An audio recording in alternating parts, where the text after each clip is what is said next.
అదృష్ట రత్నాలయం జ్యువెల్స్ అదృష్ట రత్నం అష్టైశ్వర్యాలకు మహానిలయం.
మీకు ఎలా ఉంది ఎక్స్పీరియన్స్? సూపర్. సోషల్ మీడియా దుమ్ము లేపేస్తున్నారు. ఈరోజు ట్రెండింగ్ అనమాట. ఇప్పుడే కాదు, రాజాసాబ్ అనుకున్న దగ్గర నుంచి ఎప్పుడెప్పుడు వస్తుందని ఫ్యాన్స్ వెయిటింగ్. సో ఇప్పుడు మీ నుంచి వచ్చిన మీకు వచ్చిన బెస్ట్ కాంప్లిమెంట్ ఏంటి? నాకు వచ్చిన బెస్ట్ కాంప్లిమెంట్ అంటే ప్రభాస్ గారిని ఎలా చూడాలనుకుంటున్నామో అలా చూపించామనేది ఒకటి. నెక్స్ట్ ఎలా చూపించాలో అలా అనుకుంటున్నాం అనేది. నెక్స్ట్ ఇంకొకటి, సినిమా చాలా కొత్తగా ఉందని, ఈ జోనర్లో ప్రభాస్ గారిని పెట్టడం అనేది అదొక పెద్ద ఎలిమెంట్ అని. ఇలా అసలు రకరకాలుగా ఇంకా అన్ని పాజిటివ్ కామెంట్స్. ఎక్కడా కూడా ఇలా తీస్తే బాగుంది దాని గురించి టాపిక్ లేకుండా వాళ్ళకు చిన్న సర్ప్రైజింగ్ షాకింగ్ ఎలిమెంట్ లాగా ఉంది. మేము ఫస్ట్ నుంచి ఫీల్ అయింది అదే. అది ఇవాళ ఓపెన్ చేసాము. నిజంగా చాలా హ్యాపీగా ఉందండి మీ అందరు ఇలా మాట్లాడటం. బిగ్గెస్ట్ హారర్ ఫ్యాంటసీ ఇండియన్ స్క్రీన్స్లో అన్నారు అంటే దాని మీనింగ్ ఏంటి సార్? డెఫినేషన్ ఏం చెప్తారు? అంటే నేనేంటంటే 2012లో ప్రేమ కథ చిత్రం తీశాను. అప్పుడు తీసినప్పుడు ఏంటంటే హర్రర్ కామెడీ. దాని తర్వాత ఒక నియర్ బై ఒక 500 ఫిలిమ్స్ వచ్చి ఉంటాయి ఈ సౌత్ ఇండియా మొత్తంలో. హిందీలో కూడా ఆ జానర్ వెళ్ళింది. బట్ హర్రర్ కామెడీలో కాకుండా హర్రర్ కామెడీలో ఒక ఫ్యాంటసీని యాడ్ చేయటం అంటే ఇంతవరకు అంటే హాలీవుడ్లో కూడా వేరే చేశారు కానీ జానర్స్ ఇలా రెండు మిక్సెస్ చేయలేదు. దాన్ని నేను యాక్చువల్గా రాసి దాన్ని కొత్తగా చేశాను. అది ఫైనల్ అవుట్పుట్ అయితే చాలా బాగా వచ్చింది. అదే సార్ ఫస్ట్ టైం ముందు మాట్లాడుతూ ఆయన ఫింగర్స్ కూడా యాక్ట్ చేస్తాయి అని చెప్పారు మీరు. వెనక నుంచి నడుస్తున్నా కానీ ఆయన ఇందులో మెయిన్గా 3 జోనర్స్ని టచ్ చేశారు: కామెడీ, థ్రిల్లర్, రొమాంటిక్. అవును, మీకు ఏమనిపించింది సార్? 3 పర్ఫెక్ట్గా డీల్ చేశాను అనిపించింది. ఆయన 3 పర్ఫెక్ట్గా కథలో బ్లెండ్ అయిన అనిపించింది. వీటితో పాటు చాలా మంచి బలమైన ఎమోషన్ కూడా ఉందన్నమాట సినిమాలో. అది కూడా మీరు చూస్తారు. సార్ ఫస్ట్ టైం మీరు విఎఫ్ఎక్స్ ఎక్కువ బేస్ అవుతున్నారు. విఎఫ్ఎక్స్ దీని మీద ఏమన్నా కంప్లైంట్స్ ఉన్నాయండి? అంటే మీకు నేర్చుకోవాలి కదండి. నేను వచ్చిందే ఫస్ట్ యానిమేషన్ బ్యాక్గ్రౌండ్ నుంచి. నేను మా యానిమేషన్లో నేను 2003లో 2000 నుంచి యానిమేషన్లోనే చేశాను. అప్పటికి ఇంకా సీజీలు అవి రాలా. నేను యానిమేషన్ ఫ్యాకల్టీగా చేసేవాడిని, 2D యానిమేషను, దాని తర్వాత 3D వాళ్ళకి ఫ్యాకల్టీగా చేసేవాడిని. దాని తర్వాత నాకు ఎప్పుడు ఆపర్చునిటీ రాలేదు, నేను యాడ్స్ ఏవో చేసేవాడిని. కానీ దాని తర్వాత ఈ రోజుల్లో బస్ స్టాపు ఈ సినిమాలన్నీ రాయడం యాక్చువల్గా నేను చేసేవాడిని. నేను బిఫోర్ కూడా అన్నా, విఎఫ్ఎక్స్ సినిమా తీసినప్పుడు వాట్ ఐఎమ్ అనేది నిజంగా తెలుస్తుంది, దాని గురించి వెయిట్ చేస్తున్నానన్నా. ఇది కరెక్ట్గా నాకు యాక్చువల్గా బడ్జెట్స్ ఇవన్నీ దొరికినాయి అనమాట. ప్రభాస్ గారి కెరియర్కి ఇది ఎలా ఉంటుంది సార్? చాలా కొత్తగా ఉంటుందండి, ఎందుకంటే ఆయన ఈ జోనర్లో ఇలా చేయడం అనేది గ్రేట్ కాబట్టి. ఫస్ట్ ఈ సెట్ చూపించడం ద్వారా ఇంకా క్యూరియాసిటీ మాకు పెరిగింది కాబట్టి డెఫినెట్గా సినిమా కోసం వెయిట్ చేయండి, సినిమా వచ్చినప్పుడు చూడండి, ఇలాగే మమ్మల్ని ఎంకరేజ్ చేయండి. మోర్ పాజిటివ్ ఇవి మీరు ఇంకా చూడబోతుంటారు. హాయ్ సార్, ఎలా ఉన్నారు? I'm good. సో ఫస్ట్నే దాని గురించి మాట్లాడుతున్నాను, జాతిని తగలబెట్టబోతున్నామని షర్ట్ మీద ఇండికేషన్ వేశారు, దాని meaning? That is a fans function. I want to make them happy and I want to make them how confident we are, and because I always interact with fans of every hero when I make a film, when I am part of a film. So I asked director Maruti garu, shall I? He said it's okay. So I really like that. Sir మేము ఇలాంటి పదాలు వినాలనుకుంటున్నాం, rooted పదాలు, జాతిని తగలబెట్టబోతున్నాం అలాంటి పదాలు. మీరు ఇంగ్లీష్లో చాలా పాజిటివ్గా మాట్లాడుతున్నారు first. So being it's a pan-India film, I have to talk every language, especially English. And Jatini, it's a Telugu. You will understand. Sir sir అంటే ఏమన్నా చూసారండి కొంచెం ఒక 40 minutes అన్న ఏదైనా footage, complete footage? I saw all of the most of the rushes, whatever we had shot, because every day I'm in the set.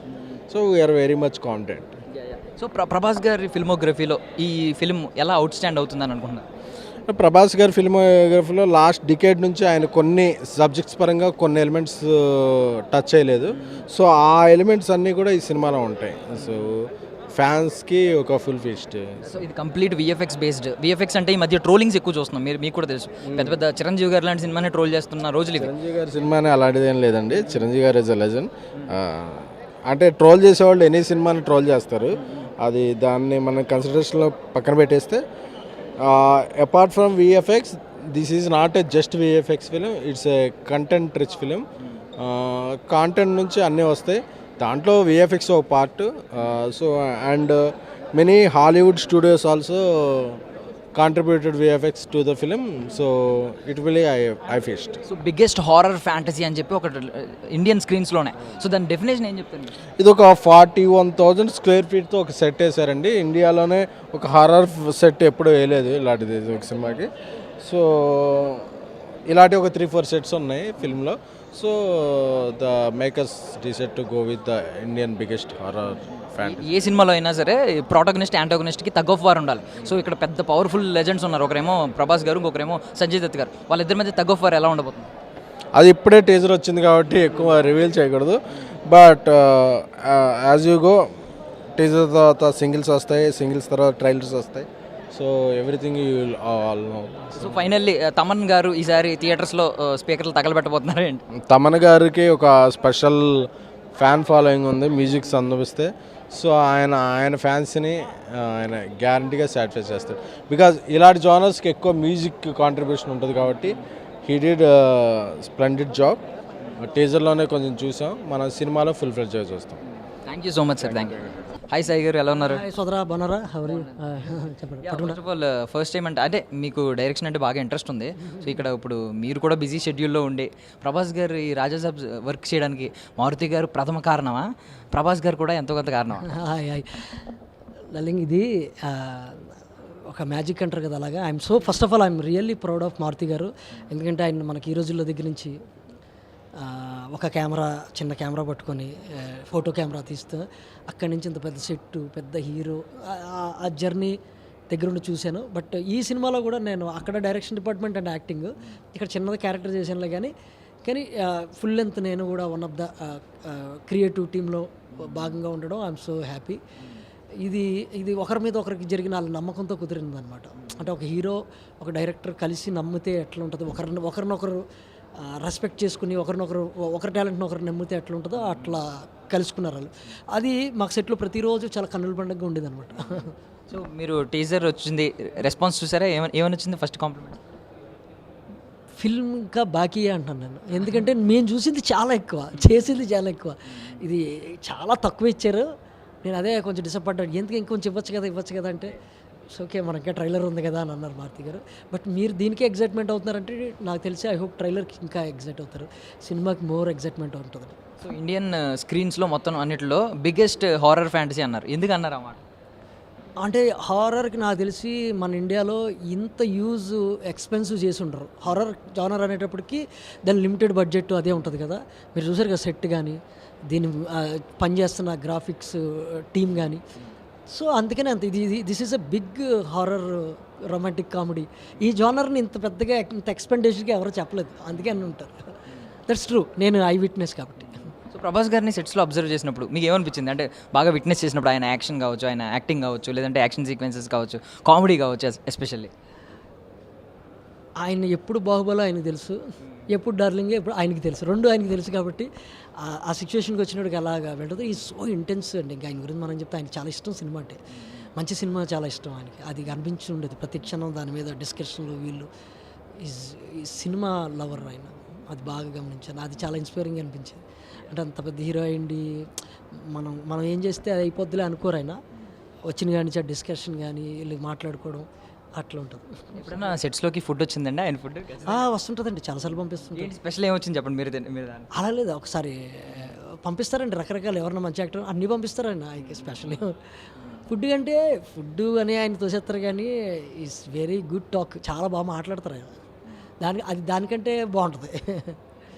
So అంటే మేము ఒక సీనే చూసాం, యాక్షన్ సీక్వెన్స్ అయితే జస్ట్ ఫైర్తో చేసింది ఒకటే చూసాం, మిగిలిందంతా ఆయన సెన్స్ ఆఫ్ హ్యూమర్ని ఎక్కువ చూసాం. ఏం అబ్జర్వ్ చేస్తూ ఉంటారు ఎక్కువ సినిమాలో? అంటే నేను పనిచేసాను, నాకు తెలుసు కాబట్టి అన్నిట్లో చిన్న చిన్న ముక్కలు పెట్టారు అంతే. ఇప్పుడు మీరు యాక్షన్ అనుకుంటే అది ఆకాశానికి ఎంత ఉంది, ఇందులో కామెడీ అంటే అదొక అంత ఉంది. అట్లా అన్నీ బ్యాలెన్స్ చేశారండి ఈ సినిమా. మన ఇండియన్ సినిమాకి కావాల్సిన ఆ హీరోకి మిస్ అయినవి ఇలా ఒక స్ట్రాటజికల్గా చేశారు, బట్ స్క్రీన్లో బాగుంది. సో ఇప్పుడు ప్రభాస్ గారి సినిమాలు అంటేనే అన్నీ మనకు తెలుసు, పాన్ వరల్డ్ని ఏం చేస్తున్నాయి. సో సడన్గా ఒక కొత్త పంద మార్చి ఒక కొత్త రూట్లో ఈ సినిమా రావడం ఎలా ఉంటుంది అంటారు రేపొద్దున ఆయనకి? ఇందులో కొత్తదనంతో పాటు పాత వింటేజ్ కూడా ఉంటుంది. ఇది కొత్త వింటేజ్ మిక్సింగ్, ఇది బాగుంటుందండి. It's beautiful story. First of all మనం ఎన్ని పై విషయాలు మాట్లాడుకున్నా 45 minutes తర్వాత మొన్న సినిమా చూసాం, అది ఒక మారుతి గారు అద్భుతంగా రాసేసాం. సినిమా మొత్తం చూసారండి? డైరెక్టింగ్లో రోజు వస్తాను అంటే లేదు, మొత్తం ఫస్ట్ కాపీ ఏమన్నా చూసారు? అంటే చూస్తుంటాం కదా, గట్ ఫీలింగ్ ఒకటి ఉంటుంది, వస్తుంది కదా చూసిన అవో ఇది ఒక అద్భుతం అని చెప్తుంటే మళ్ళీ గట్ ఫీలింగ్. అంటే నేను జస్ట్ మేకింగ్ విజువల్స్ గురించి చెప్తున్నారు అనుకున్నాను. I'm really proud of Maruthi garu అంటున్నాను. అసలు ఆయన రైటింగ్ మనకు మొదటి నుంచి తెలిసిన వ్యక్తి వేరు కదా, చిన్న సినిమాలు చేసి ఆ లిమిట్లో చేసిన ఆయన ఇంత పెద్దది అన్నప్పుడు ఎట్లా డీల్ చేస్తాడని ఆయన క్వశ్చన్ మార్క్ లాగా మాకు ఉంటుంది కదా. స్క్రిప్ట్ రాసినప్పటికీ, స్క్రిప్ట్ దగ్గర మనం చూస్తున్నప్పటికీ, పని చేస్తున్నప్పుడు. కానీ ఒక ఫ్లోకి వచ్చిన తర్వాత ఒక 45 రోజులు ఒక ఎపిసోడ్ చేస్తుంటుంటే ఆ సీన్స్. అంటే ఒకప్పుడు కార్స్లో మారుతి సుజుకి అలాగో, మారుతి గారు అలాగే సినిమా మన తెలుగు ఇండస్ట్రీకి. ఇప్పుడు మళ్ళీ ఒక నిజంగా మీరు అన్నట్టు మారుతి గారు అంటే ఒకప్పుడు మారుతి సుజుకిలో ఎకనామీ, మనకి బడ్జెట్, కంఫర్టబుల్, ఒక చిన్నది అట్లా కాదు. ఇప్పుడు ఇది బ్రాండ్, ఇది ఫారెన్లో తిరుగుతుంటుంది ఈ బ్రాండ్కి. ఈసారి మళ్ళీ రీస్టార్ట్ అవుద్ది అంటారు. ఇక్కడ నుంచి ఇంజన్ గట్టిగా స్టార్ట్ అవుద్ది ఈసారి, గట్టిగా హార్స్ పవర్ ఎక్కువ ఉంటుంది అంటారా మారుతి గారి కెరియర్ గురించి ఈ సినిమా తర్వాత? కనపడుతుంది కదండి. అంటే అంత పెద్ద హీరో కంప్లీట్ చేంజ్ అని మీకు తెలుస్తుంది, ఇంకా నేను చెప్పడం ఉంది అందరికీ. మీరు పోనీ దీని తర్వాత డైరెక్షన్ డిపార్ట్మెంట్లో కంప్లీట్గా ఎంటర్ అవుతారా? నేను డైరెక్షన్ డిపార్ట్మెంట్ అండి. నేను ఇప్పుడు డైరెక్షన్ ట్రయల్స్లో ఉన్నాను. నాకు డైరెక్షన్ మొదటి నుంచి అసిస్టెంట్ డైరెక్టర్గా పనిచేశాను. ఇప్పుడు సడన్గా మళ్ళీ డైరెక్షన్లోకి వెళ్తున్న టైంలో ఈ 2 years నాకు ఈ ఆపర్చునిటీ మారుతి గారు రమ్మని ఇందులో పనిచేయని అవకాశం ఇచ్చారు. సో ఇంత పెద్ద సినిమా, ఇంత పెద్ద మనుషులు, ఇంత అన్ని గ్రేట్ థింగ్స్ కదా, నాకు ఎగ్జైట్మెంట్తో ఇందులో దూరానండి. ఇది అయిపోయింది కాబట్టి ఇప్పుడు నా సినిమా ట్రయల్స్లో నేను ఉన్నా. ప్రభాస్ గారు ఏమైనా కథ చెప్పే ప్రయత్నం చేశారు? ప్రభాస్ గారిది కాదండి, మనం చిన్నగా ఇప్పుడు ఏదైనా గెలిచిన తర్వాత ఇది మారుతి గారు ఎలా వచ్చారు చూడండి, కన్స్ట్రక్టివ్గా ఉండాలి ఫస్టే, అన్ని అందరి వాటిని మనం ఆశించకూడదని. ఫైనల్లీ ప్రభాస్ గారు అంటే అందరికీ ఇష్టం, అందరికీ డార్లింగ్. మీకు ఎందుకు ఇష్టం, మీ కారణాలు చెప్పండి.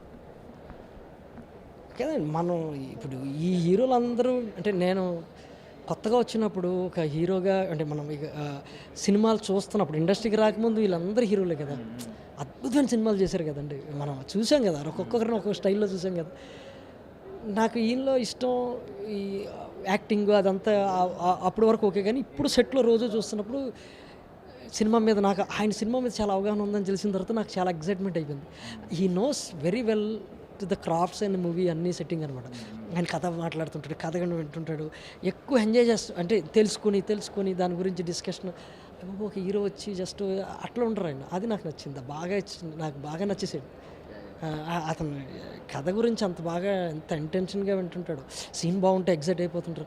ఫ్యాన్స్ ఎలా బిహేవ్ చేస్తారో ఆయన బిహేవ్ చేస్తుంటాడు. నేను ఇందాక మారుతి గారితో అదే అంటాను, ఫ్యాన్స్ ఎగ్జైట్మెంట్ ఎలా ఉందో ఈయన ఎగ్జైట్మెంట్ సేమ్ ఉందండి, వీళ్ళిద్దరు సేమ్ ఒకలాగే ఉన్నారు. అంటే సీన్ బాగుందంటే ఈయన, సీన్ బాగా వచ్చిందంటే వాళ్ళు ఎలా ఎగ్జైట్మెంట్ అవుతారో వీళ్ళిద్దరూ అట్లా ఉంది అనిపించింది. Thank you so much sir. Raja Saab మీ కెరియర్లో కూడా మీ ఫిల్మోగ్రఫీలో కూడా ఒక మంచి మార్క్ క్రియేట్ చేసి నిలబడాలి. లేకపోయినా మనం ఇందులో జస్ట్ టెక్నీషియన్ ఇక్కడి నుంచి చాలా నేర్చుకోవడం, ఇక్కడి నుంచి ఇది అబ్జర్వేషన్ చేయడం, కానీ ఇది ఒక ఆపర్చునిటీగా నాకు ఫర్దర్ వర్క్లకు ఉపయోగపడుతుందని ఆశిస్తున్నాను. థ్యాంక్ యూ సో మచ్ అండి. దిస్ ఇస్ కంప్లీట్లీ మారుతి గారు, ప్రభాస్ గారు cinema. Thank you very much.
India's biggest horror fantasy అనమాట. ఆ సినిమా పేరే ది రాజా సాబ్. ఎందుకంటున్నారంటే అది కూడా సెట్స్ చూసారు కదా ఎంత గ్రాండియర్గా ఉన్నాయో.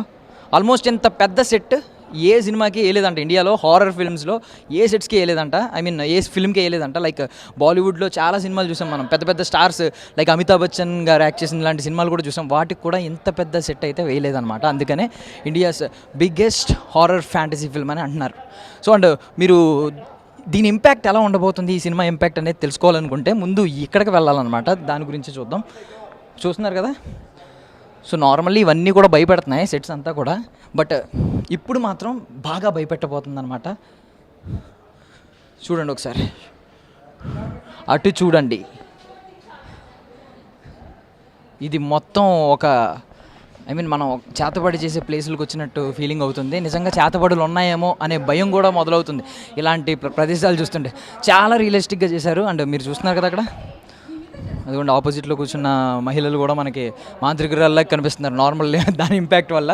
అండ్ చూడండి అక్కడ మొత్తం ఒక గుడ్లు కూడా పెట్టారు, రియల్ గుడ్లు, అక్కడ నిమ్మకాయలు, కుంకుమ కలిపిన రైస్ అది అనమాట. అది నార్మల్గా రక్తం కలిపిన రైస్ లాగా మనకి సినిమాల్లో చూపిస్తూ ఉంటారు. చూశారు కదా, నార్మల్ ఇక్కడ హీట్ అయితే చాలా దారుణంగా ఉంది.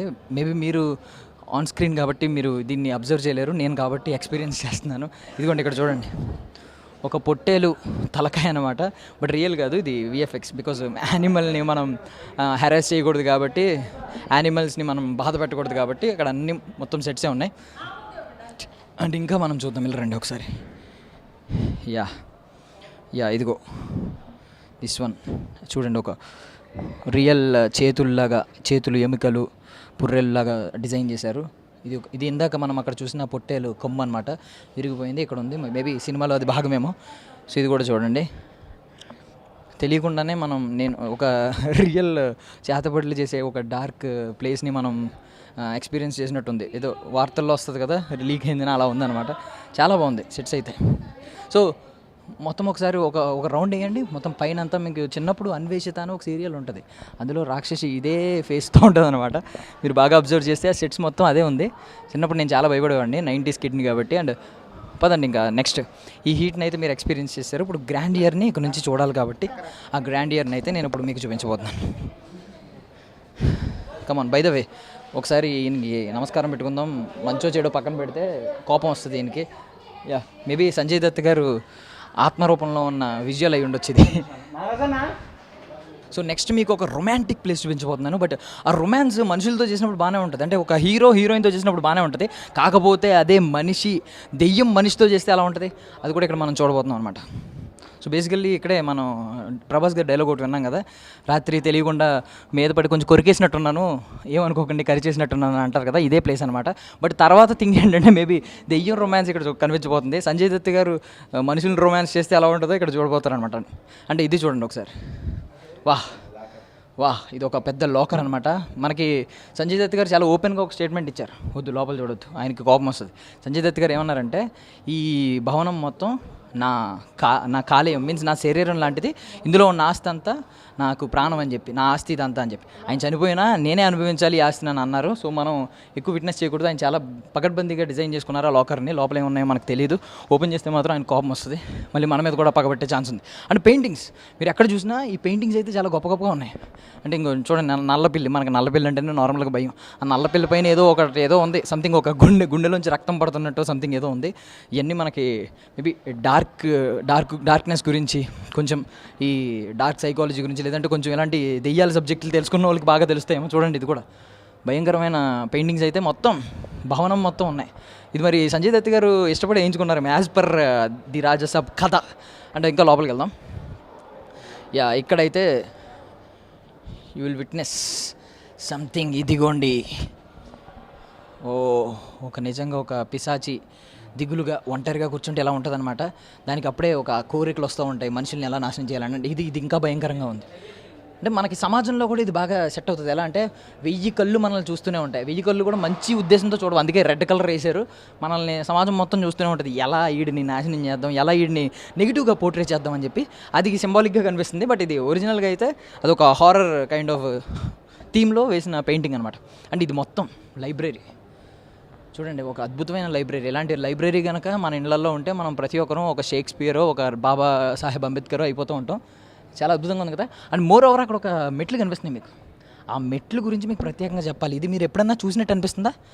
అనిపించాలి, ఎందుకంటే ఇది ప్రభాస్ గారి సినిమాలోనే మీరు అబ్జర్వ్ చేశారు. ఆ సినిమా పేరు కూడా ఇప్పుడు నేను రివీల్ చేస్తున్నాను, ఎందుకంటే మీకు ఇంకా తట్టలేదు కాబట్టి. ఆ సినిమా పేరే అనమాట. ఇంకా గుర్తురాలేదా?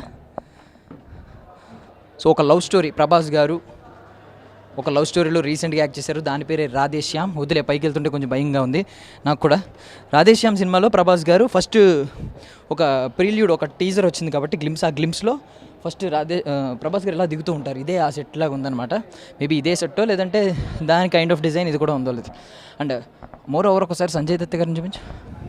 సో సంజయ్ దత్ గారిని ఇక్కడ అబ్జర్వ్ చేస్తే, ఆయన ఎప్పుడో పురాతన కాలంలో జన్మించిన వ్యక్తి. ఆయన మనవల్లో ఒకడు ప్రభాస్ గారు, యాజ్ పర్ ది రాజసాబ్ కథ. బట్ పురాతన కాలంలో కూడా ఎంత స్వాగ్, ఎంత స్టైలిష్గా ఉన్నారు సంజయ్ దత్ గారు. ఇదనమాట మన మన ఐ మీన్ జెన్జీ కదా ఇప్పుడు అంతా. సో జెన్జీకి అనుగుణంగా ఉండేలా డిజైన్ చేశారనమాట ఇదంతా. మోర్ ఓవర్ ఇక్కడ ఒక తాళం ఉంది. మేబీ సినిమాలో ఇది ఏమన్నా కీ రోల్ అవ్వబోతుందా, ఐ మీన్ ఈ కీ ఏమన్నా కీ రోల్ ప్లే చేయబోతుందా చూద్దాం. మేబీ సినిమా చూసిన తర్వాత మనకి అది అర్థం అవుద్ది. ఇక ఇప్పుడు అస్సలైన గ్రాండ్ ఇయర్ మీకు చూపించబోతున్నాను అనమాట. యాక్చువల్లీ ఈ సెట్ డిజైన్ చేసింది రాజీవన్ నంబియార్ అని ఒక మంచి ఆర్ట్ డైరెక్టర్. ఆయన కెరియర్లోని ఇది ఒక పెద్ద సెట్స్ అని చెప్పి ఆయన కూడా చెప్తున్నారు. అండ్ ఒకప్పుడు మనకప్పుడు బౌన్సర్లు బ్లాక్ డ్రెస్లు వేసుకుని ఎలా ఉంటారు, ఒకప్పుడు ఇలా ఉండేవారు అనమాట. మన రాజుల కాలంలో రాజులకి సైనికులు ఈ కైండ్లో ఉండేవారు అనమాట. మేబీ ఎలా ఉంటారని లేదు కానీ కొత్తదనం చూపించారు. కల్కి సినిమాలో ఎలా చూపించారో ప్రభాస్ గారి విషయంలో కొన్ని అప్డేటెడ్, ఇది కూడా అలా కొత్తగా చూపించారనమాట. అండ్ మీరు ఇది కూడా బాగా అబ్జర్వ్ చేశారు, ఈ ఫ్యాన్స్ తిరుగుతూ ఉంటాయి కదా, మీరు ఇది కూడా చూస్తుంటారు. యాక్చువల్లీ అక్కడ రెగ్యులేటర్ ఉంది, అది తిప్పుతుంటే ఈ ఫ్యాన్స్ తిరుగుతున్నాయి అనమాట. సో ఇది మనం సినిమాలో చూసాం. సో యాక్చువల్లీ ఎక్కువ తిరిగేస్తున్నాయి. సో ఇదనమాట. అండ్ పైకి ఒకసారి వెళ్దాం, ఆ స్టెప్స్ చూసారు కదా.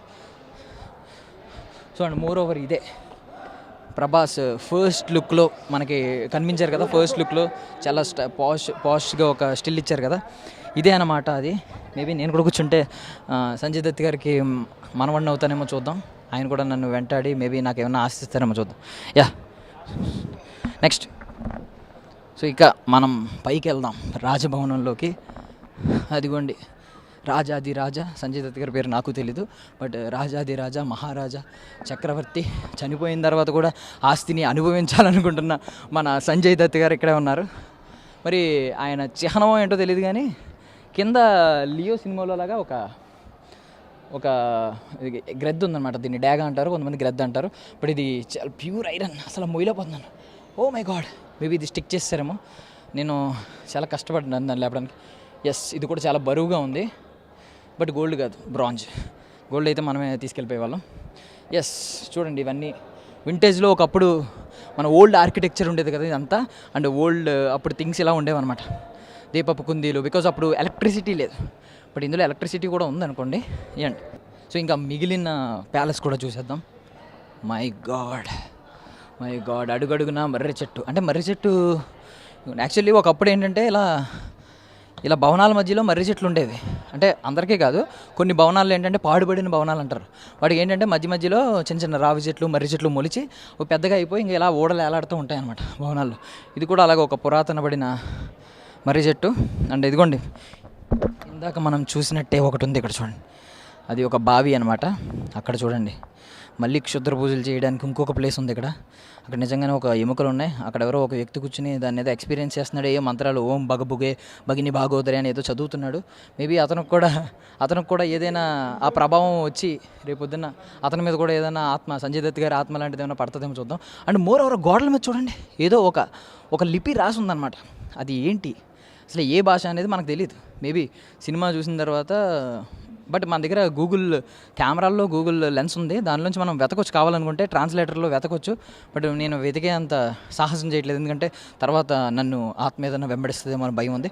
అండ్ నువ్వు చూశారు కదా, ఆ నూతిలో కొంతమంది వ్యక్తులను, ఐ మీన్ ముగ్గురుని కలిపి కట్టేసి అందులో ముంచుతున్నారు. సో ఇది మేబీ పురాతన కాలంలో ఇలాంటి శిక్షలు ఉండేవేమో మేబీ ఆ టైంలో.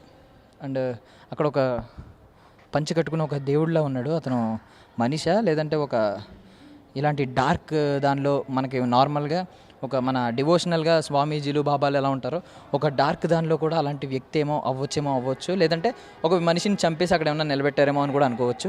మొత్తం పుర్రెలతోనే డిజైన్ చేశారు. అండ్ మోర్ ఓవర్ మీకు ఫాంట్ అయితే మాత్రం మీకు ట్రాన్స్లేట్ చేసుకోవడానికి మీకు చూపించాం కదా, స్క్రీన్ షాట్ తీసుకుని ఒకసారి ట్రాన్స్లేట్ చేయండి, అందులో ఏముంది. సో మొత్తం ఇదంతా అనమాట. మనం ఇదంతా తిరిగితే మనకు ఓపిక కూడా సరిపోదు కాబట్టి, ఐ మీన్ నాకు సరిపోదు కాబట్టి. ఆల్రెడీ నేను చాలా వీక్గా ఉన్నాను, ఇప్పటికే దెయ్యం పట్టుద్ది మన భయంతో ఉన్నాను. ఇంకా వీక్ అయిపోతే ఖచ్చితంగా దెయ్యం పట్టుద్ది, పట్టకపోయినా నేనే పట్టినట్టు ఫీల్ అవుతాను కాబట్టి ఇంకెళ్ళిపోదాం. అన్న మనం నెక్స్ట్ సెగ్మెంట్కి వెళ్ళిపోతే ప్రభాస్ గారు అనగానే మన అందరికీ గుర్తొచ్చేది ఏంటంటే, బికాజ్ ఆయన గురించి ప్రతి సెలబ్రిటీ చెప్పేది భోజనాలతో పెట్టి చంపేస్తారని చెప్పి. మనకి డార్లింగ్ సినిమాలో ఒక క్యారెక్టర్ ఉంటుంది, బాబు తిన్నావా అని చెప్పి. ప్రభాస్ గారు ఒరిజినల్ క్యారెక్టర్ అదే అనమాట, బాబు తిన్నారా అని చెప్పి. మధ్యాహ్నం క్యారేజీలు ఇంటి నుంచి పంపిస్తూ ఉంటారు. భీమవరం ఫుడ్ అంతా ఇక్కడే ఉంటుంది. సో అందుకే ఎంత పెద్ద టేబుల్ అరేంజ్ చేశారనమాట. మేబీ నాకు తెలిసినంత వరకు cinema shooting, I mean cut చెప్పిన తర్వాత షూటింగ్ అంతా ఇక్కడే కూర్చుని పైన ఒక క్లాత్ వేసి దీన్ని డిస్టర్బ్ చేయకుండా అందరూ కూర్చొని నవ్వుతూ తిని ఉంటారు. నాకు తెలిసి అట్లీస్ట్ షూట్ ఎండ్ అయిపోయిన తర్వాత అయినా దీని మీద తిని ఉంటారేమో అనిపిస్తుంది.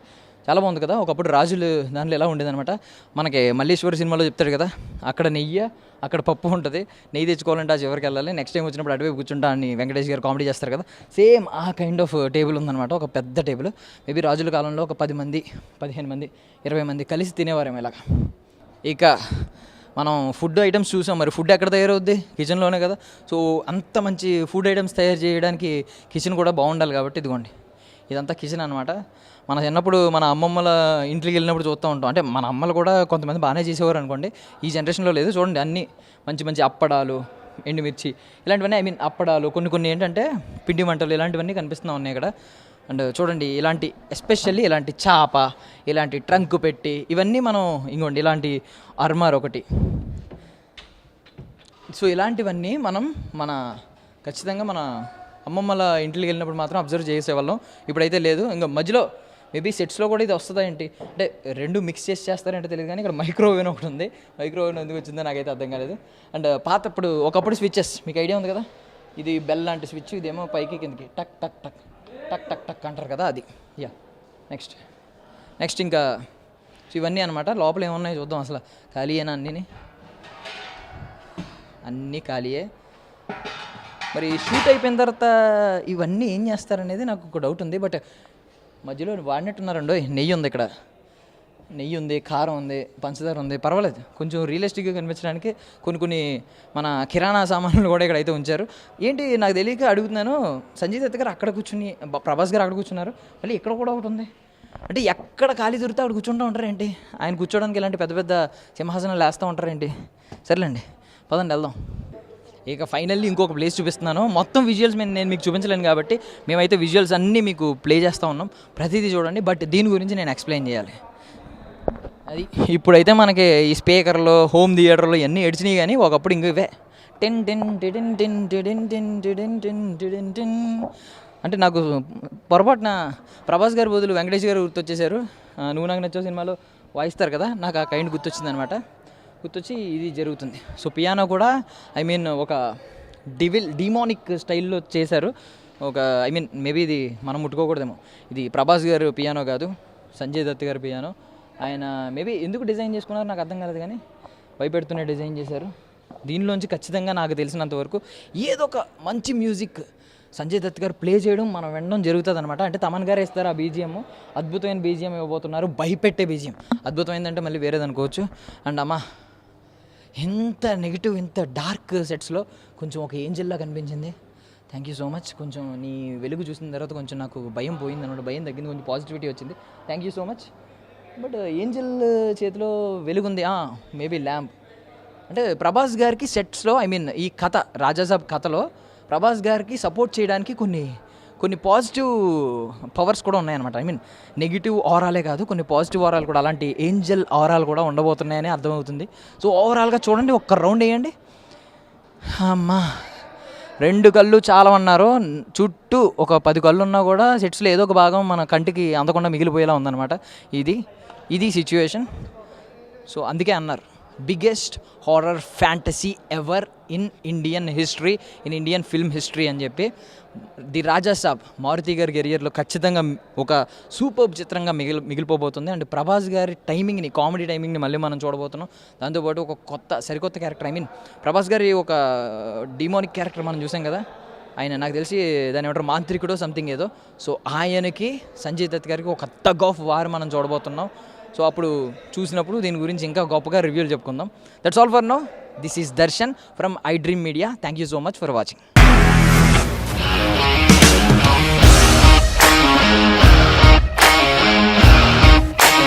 ఇండస్ట్రీలో కమిట్మెంట్ ఇష్యూస్ వస్తే నీకు కూడా వచ్చినట్టు? మార్నింగ్ తీసుకెళ్ళానంటే కొట్టి పడేస్తారు.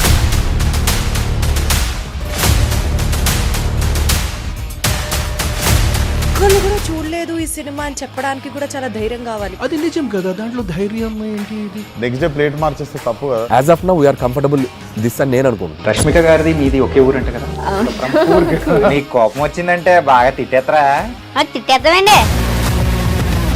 నిజంగా గేమ్ ని ఎలా చేంజ్ చేయగలిగారు? ఏపీఎస్ఎఫ్సి వాళ్ళకి 6 నెలల్లో నేను 6 లక్షలు కట్టా. బిజినెస్ చేయాలనుకుంటే it is as difficult as riding a tiger.